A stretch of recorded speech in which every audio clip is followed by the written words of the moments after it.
रावलपिंडी में मीडिया के ब्रीफिंग ॾींदे DGISPR major general Asif Ghafoor चयो त सॼे मुल्क में ऑपरेशन रद्दुल फसाद कामयाबीअ सां जारी आहे। अॼु खां ख़ैबर 4 ऑपरेशन शुरू कयो वियो आहे, जेको पिणु ऑपरेशन रद्दुल फसाद जो हिसो आहे। उन चयो त ख़ैबर 4 ऑपरेशन राजगाल वादी शवाल वारे इलाइक़े में दाइश जी वधंदड़ मौजूदगीअ सबबि शुरू कयो वियो आहे।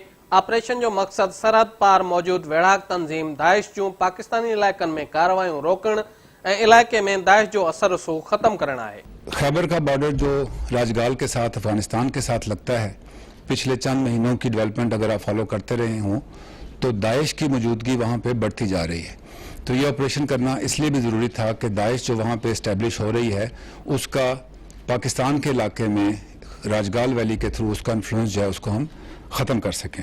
मेजर जनरल आसिफ गफूर चयो त अफगानिस्तान में हिन वक़्तु अफगान फोर्सिस ऐं हुकूमत जे मामलनि ते पकड़ कमज़ोर थी रही आहे। उते दाइश जो नेटवर्क न रुगो आहे पर मज़बूत भी थी रहियो आहे। जो दाइश की मौजूदगी बॉर्डर के उस तरफ है उससे भी इनकी जो है वो साबित होती है। संदसि चवणो त पाकिस्तान में दाइश जो न त को मुनज़्ज़म नेटवर्क आहे ऐं न ई उनखे पाकिस्तान में अचण जी इजाज़त ॾींदा। पाक फौज जे तर्जुमान चयो त राजगाल ऑपरेशन बाबति अफगान फोर्सिस खे आगाह कयो वियो आहे। अफगान सरहद ते कंडेदार तार लगाइण जो कम शुरू कयो वियो आहे, जंहिंखे मॉनिटर कयो वेंदो। कि ये वो फेंस है जो कि हम पूरे पाक अफगान बॉर्डर पे बशमूल बॉर्डर विद बलूचिस्तान उसको फेंस करेंगे। उन चयो त हुकूमत पाकिस्तान अफगान सरकार सां हर क़िस्म जे सहकार जो ऐलान कयो आहे। मेजर जनरल आसिफ गफूर चयो त हलंदड़ साल 22 फरवरी ते ऑपरेशन रद्दुल फसाद शुरू थियो, जंहिंमें 46 वॾा ऑपरेशन कया विया। रद्दुल फसाद जब से शुरू हुआ है पूरे पाकिस्तान में अभी तक हमने 46 मेजर ऑपरेशन लॉन्च किए हैं।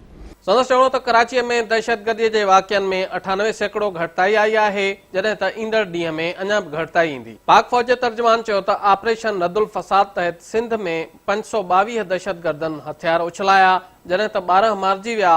पंजाब में 6 वॾनि ऑपरेशन्स दौरान 22 दहशतगर्द मारिया विया। KP में 27 वॾा ऑपरेशन्स कया विया। उन चयो त कंट्रोल लाइन ते छिकताइण वारी सूरत हाल रही। भारत जॾहिं बि सरहदी मुआहिदे जी भञकड़ी कंदो आहे त आम शहरुनि खे निशानो बणाईंदो आहे। पाक फौज उन तरीक़े खे बहितर नथी समझे, तंहिं करे जंहिं बैंकर तां फायर थींदो आहे उनखे ई निशानो बणायो वेंदो आहे। सीज फायर वायलेशन का एक जो जरूरी चीज समझने की है कि इंडिया के पास लिबर्टी ऑफ एक्शन है कि वो जब सीज फायर वायलेशन करता है तो वो टारगेट करता है सिविलियंस को, अमन पसंद शहरियों को। पाकिस्तान फौज के पास जवाब देने के लिए ना तो हम इस तरीके को बेहतर समझते हैं, ना हमने कभी किया है। तो हम जहां से फायर हो रहा होता है उस बंकर पे टारगेट करते हैं।